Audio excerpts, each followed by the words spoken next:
Hello guys, welcome to my channel civil engineering trainer. आज का जो हमारा टॉपिक है वो अर्थवर्क से रिलेटेड है। अर्थवर्क क्या होता है, यानी किसी भी प्रोजेक्ट में कटिंग फिलिंग यानी मिट्टी की कटाई या भराई से रिलेटेड जो काम होता है उसको अर्थवर्क कहा जाता है।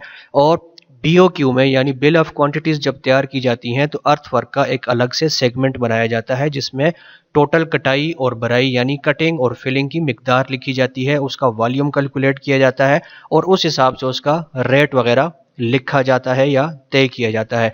तो आज की वीडियो हमारा एक सब्सक्राइबर्स हैं, हमारे व्यूअर हैं केडी, जिनकी फरमाइश पे ये वीडियो मैं बनाने जा रहा हूँ। उसने कहा था कि टोटल कट फिल कैसे निकालेंगे, तो उसके लिए मैंने एक ये वीडियो तैयार की है। अगर आपकी भी कोई क्यूरी हो, कोई क्वेश्चन हो तो आप मुझे कमेंट में बता सकते हैं और मैं आपको उसका जवाब दूंगा और उसको सॉल्व करने की कोशिश करूंगा।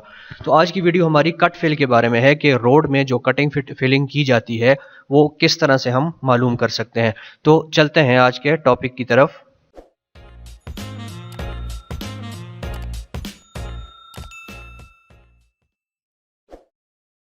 ये आपको मैं एक एग्जांपल से समझाने की कोशिश करूंगा ताकि आसानी से आपको समझ आ जाए। तो एग्जांपल में अगर आप देखें, एग्जाम्पल में हमें कह रहा है calculate the quantity of earthwork. जैसे मैंने कहा कि अर्थवर्क से मुराद होता है कटिंग या फिलिंग हमने मालूम करनी है फॉर एन एम्बैंकमेंट। अब एम्बैंकमेंट क्या होती है, जब आप देखें यहाँ पे तस्वीर में आपको नज़र आ रहा है रोड की फिलिंग हो रही है या कटिंग, यानी जहाँ से रोड का स्ट्रक्चर शुरू होता है उसके नीचे जितनी भराई या कटिंग होती है उसको एम्बैंकमेंट कहा जाता है। यानी रोड स्ट्रक्चर कहाँ से शुरू होता है, आपका सब ग्रेड से, जो रोड की लेयर्स होती हैं यानी सब ग्रेड, सब बेस, बेस और ऊपर फिर सरफेसिंग, ये रोड स्ट्रक्चर कहलाता है। और इसके अलावा जो कटिंग फिलिंग होती है उसको एम्बैंकमेंट कहा जाता है। तो एम्बैंकमेंट की जो टोटल लंबाई है वो 225 मीटर है एंड 12 मीटर वाइड, यानी इसकी जो चौड़ाई है वो 12 मीटर है एट द टॉप। और साइड स्लोप्स, जैसे आपको यहाँ पे भी स्लोप नजर आ रही है, स्लोप में बनाई जाती है क्योंकि मिट्टी की आप कहते हैं कि उसकी जो फ्रिक्शन की वजह से स्टैंडिंग यानी ज़्यादा स्ट्रेट खड़ी नहीं रह सकती, उसको स्लोप देनी पड़ती है ताकि वो स्टेबल रहे। तो ये स्लोप कितनी दी हुई है, 2:1, यानी एम्बैंकमेंट की जो स्लोप है वो है 2:1 ऑन बोथ साइड्स। ठीक है, यही हमने कटिंग और फिलिंग के लिए रखी हुई। एग्जांपल को मैंने थोड़ा सिंपल रखा है ताकि आपको आसानी से समझ आ सके। और NSL और PGL यानी natural surface level and propose ground level जो है वो हर RD के ऊपर हमें इस टेबल में दिया गया है। जैसे मैंने कहा कि कटिंग करनी है तो कटिंग में भी साइड पे स्लोप मेंटेन रखनी पड़ती है क्योंकि इसमें सॉइल जो है अगर लूज है तो वो स्ट्रेट खड़ी नहीं रह सकती, आपको कोई स्लोप देनी पड़ती है। वो किसके ऊपर डिपेंड करता है, वो एक अलग टॉपिक है कि कितनी स्लोप देनी चाहिए। बहरहाल हमने यहाँ पे सेम स्लोप रखी है कटिंग और फिलिंग के लिए। तो NSL और PGL, अब जैसे अब फिलिंग की बात करें तो फिलिंग में भी हमारे पास यही चीज़ अपोजिट हो जाएगी। जैसे अब यहाँ पे देख रहे हैं कि यहाँ पे हमने फिलिंग करनी है तो इस किस्म की शेप बनेगी, यानी ट्रेपोजाइडल शेप बनेगी। ट्रेपोजाइडल शेप को अगर आप डिवाइड करें, जैसे कि आप यहाँ पे देख सकते हैं कि फिलिंग के लिए ये शेप बनेगी हमारे पास, साइडों से हम इसको कट करेंगे तो इसको अगर फिगर्स रेगुलर स्ट्रक्चर्स में डिवाइड करें तो आपके पास दो ट्राइंगल्स आ गई हैं, एक ट्राइंगल इस साइड पे, एक ट्राइंगल इस साइड पे, और सेंटर में आपके पास रेक्टेंगल आ गया।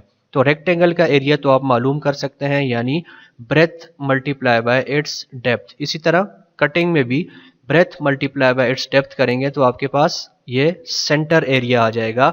ये आगे चल के मैं टेबल में आपको एक्सप्लेन करूंगा कि सेंटर एरिया किस तरह मालूम करेंगे, यानी रेक्टेंगल का एरिया। और ये साइड पे आपको जो ट्राइंगल्स नजर आ रही हैं इसके लिए हमने फार्मूला यूज करना है S1D², यानी अगर स्लोप दोनों साइडों पे डिफरेंट होगी तो ये S1 कहलाएगा और इस साइड पे S2। अब चूंकि स्लोप दोनों साइड पे कटिंग और फिलिंग के लिए सेम है तो हम सिर्फ S यूज करेंगे, यानी SD²। S का मतलब है स्लोप। स्लोप क्या होती है, यानी vertical ratio of vertical distance to the horizontal distance. ये जो आपको स्लोप नजर आ रही है which is y divided by x। The formula of slope is y divided by x। इस सूरत में हमारे पास y क्या है, 2, यानी ये कहलाती है y ratio x, y and slope is y divided by x। y divided by x करेंगे तो हमारे पास सिर्फ 2 बचेगा, यानी डिनोमिनेटर में 1 लिखने की जरूरत नहीं है। ये आगे हम टेबुलर फॉर्म में इसको सॉल्व करने की कोशिश करेंगे। तो यहाँ पे ये चीज़ समझ लें कि चाहे कटिंग कर रहे हैं या फिलिंग कर रहे हैं, हमारे पास जो शेप बन रही है वो ये ट्रेपोजाइडल शेप बनेगी, जिसको ट्रेपीजियम या ट्रेपोजाइडल शेप कहा जाता है। यानी इस सूरत में कटिंग या फिलिंग में एक शेप बन रही है, और ये फार्मूले हमें एरिया मालूम करने में मदद देंगे। Centre area which is rectangle and side areas which is triangle, तो उसके लिए हमारे पास ये फार्मूला आ जाता है। तो NSL और PGL जो हमें दिए गए हैं, ये आप टेबुलर फॉर्म में देख सकते हैं कि RD हमारी 0 से शुरू हो रही है। जैसे यहाँ पे हमें लेंथ दी गई है, टोटल लेंथ है 225 मीटर, तो 0 से शुरू करेंगे और 225 मीटर लेंथ में हम आगे जाएंगे, और जो नेचुरल सरफेस लेवल है, यानी जो नेचुरल ग्राउंड की सतह होती है, उसके लेवल हमने ऑटो लेवल से या थियोडोलाइट या टोटल स्टेशन की मदद से हमने ये लेवल्स मालूम करने हैं, जिन्हें NSL कहा जाता है। और प्रपोज ग्राउंड लेवल, यानी जो ये आप देख रहे हैं कि जो हमारी फिनिश सरफेस होगी, यानी रोड स्ट्रक्चर के नीचे नीचे जो हमने एक लेवल सरफेस तैयार करनी है कटिंग करके या फिलिंग करके, उसको प्रपोज ग्राउंड लेवल कहा जाता है। वो लेवल आप देख सकते हैं, ये हमारे पास आ गया। ये नीचे तक आप जाते जाएं तो आप देख रहे हैं कि एक सेम वैल्यूज़ हैं, ठीक है। यही चीज़ मैं आपको इस तरह पे ग्राफ से समझाने की कोशिश करता हूँ कि नीचे आप देखें, यहाँ पे आपको RDs नज़र आ रही हैं जो 0 से शुरू हो रही हैं। 0 से लेके 225 की लेंथ तक हम कंप्लीट करेंगे इसको। और ये जो ब्लू लाइन आपको नज़र आ रही है, ब्लू लाइन आपका क्या है, ये लाइन है NSL यानी नेचुरल सरफेस लेवल। यहाँ पे जो नेचुरल सरफेस लेवल है वो कुछ इस शक्ल में जो ब्लू लाइन में आपको नज़र आ रही है। और जो हमने ग्राउंड तैयार करना है वो ये आपको ब्राउन कलर में जो लाइन नज़र आ रही है, ये हमारा proposed road structure, road surface होगा, ठीक है।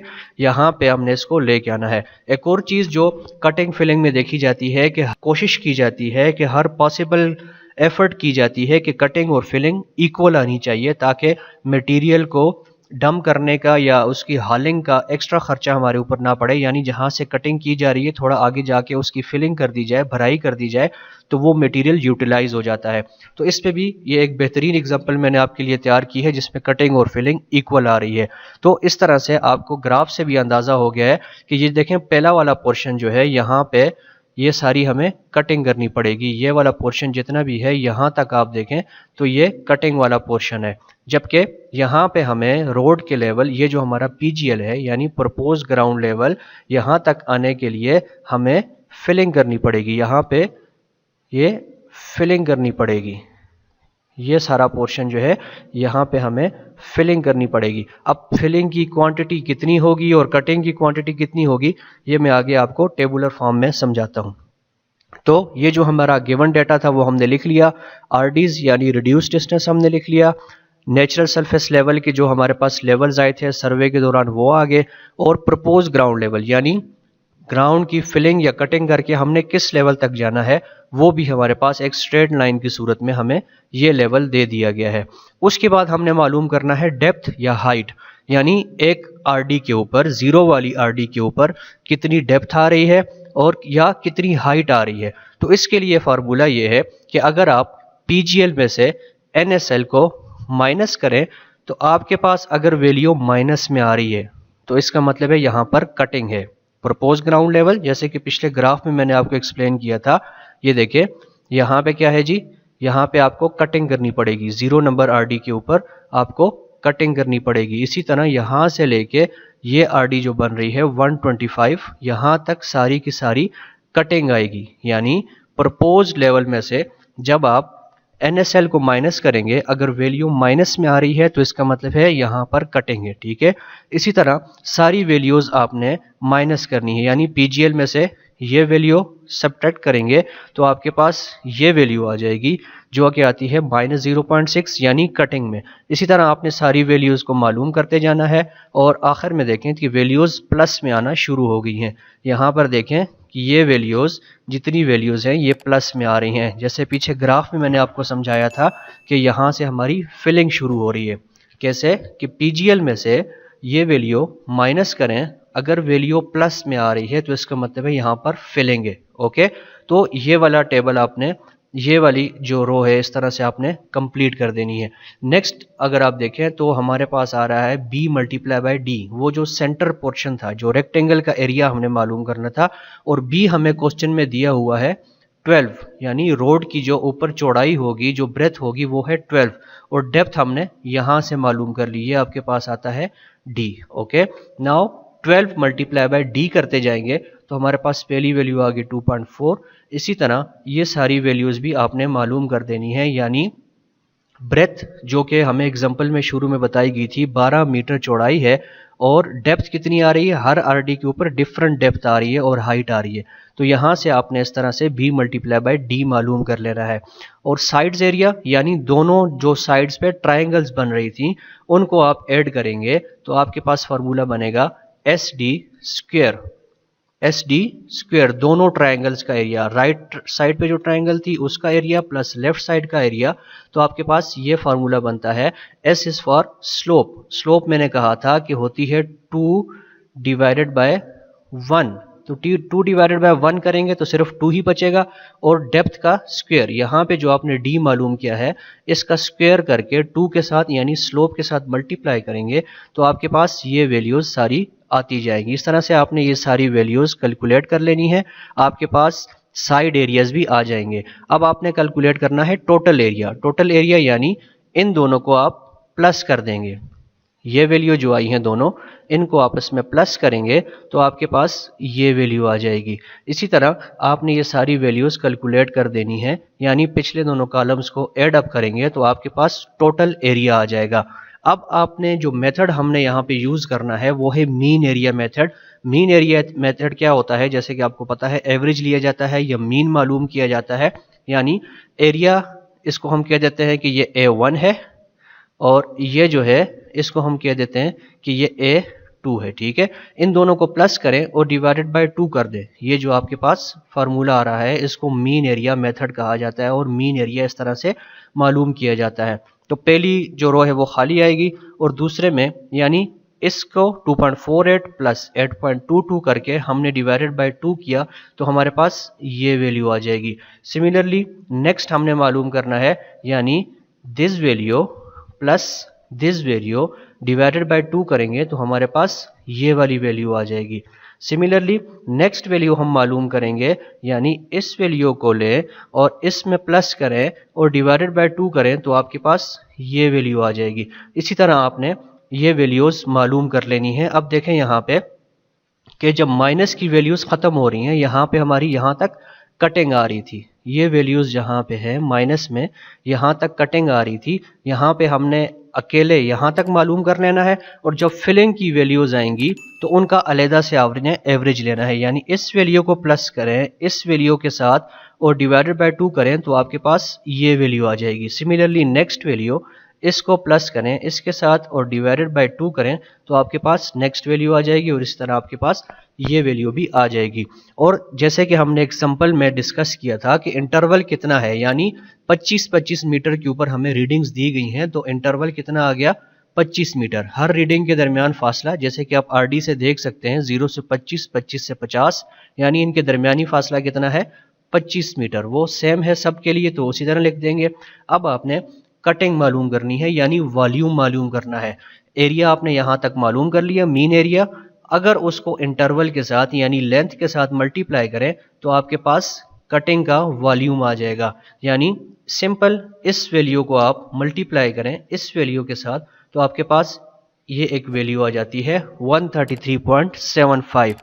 तो इसी तरह आपने सारी वैल्यूज़ को आपस में मल्टीप्लाई करते जाना है, यानी एरिया मल्टीप्लाई बाय लेंथ करते जाएंगे तो आपके पास ये वॉल्यूम आते जाएंगे।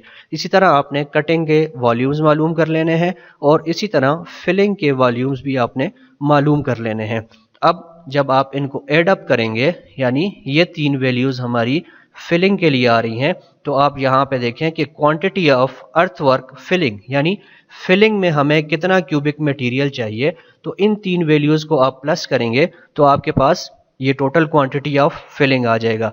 और इन सारी वैल्यूज़ को जो कटिंग में आ रही हैं इनको ऐड अप करेंगे तो आपके पास 1485 क्यूबिक मीटर कटिंग आ गई है। जैसे मैंने कहा था कि कटिंग और फिलिंग बराबर होनी चाहिए, तो आप यहाँ से देख सकते हैं कि ये दोनों वैल्यूज़ ऑलमोस्ट इक्वल है। तो ये एक आइडियल डिज़ाइन होता है किसी भी रोड के लिए कि कटिंग और फिलिंग जो है वो बराबर आनी चाहिए। तो इन दोनों का अगर आप ऐड अप करें कटिंग और फिलिंग को, तो टोटल क्वांटिटी आपके पास बनती है 2903.75 क्यूबिक मीटर्स। आई होप आपको ये समझ आया होगा। मैंने इंतहाई कोशिश की कि आपको आसान अल्फाज में समझा सकूं। इसके अलावा अगर आपका कोई क्वेश्चन हो और आप मुझसे समझना चाहते हैं और आप चाहते हैं कि मैं उसके ऊपर वीडियो बनाऊं, तो मुझे कमेंट में ज़रूर बताइएगा। और अगर आप मेरे चैनल के ऊपर नए हैं तो चैनल को सब्सक्राइब कर दें और बेल आइकन भी प्रेस कर दें ताकि नई आने वाली वीडियोज़ आप तक पहुँचती रहें। That's all for today.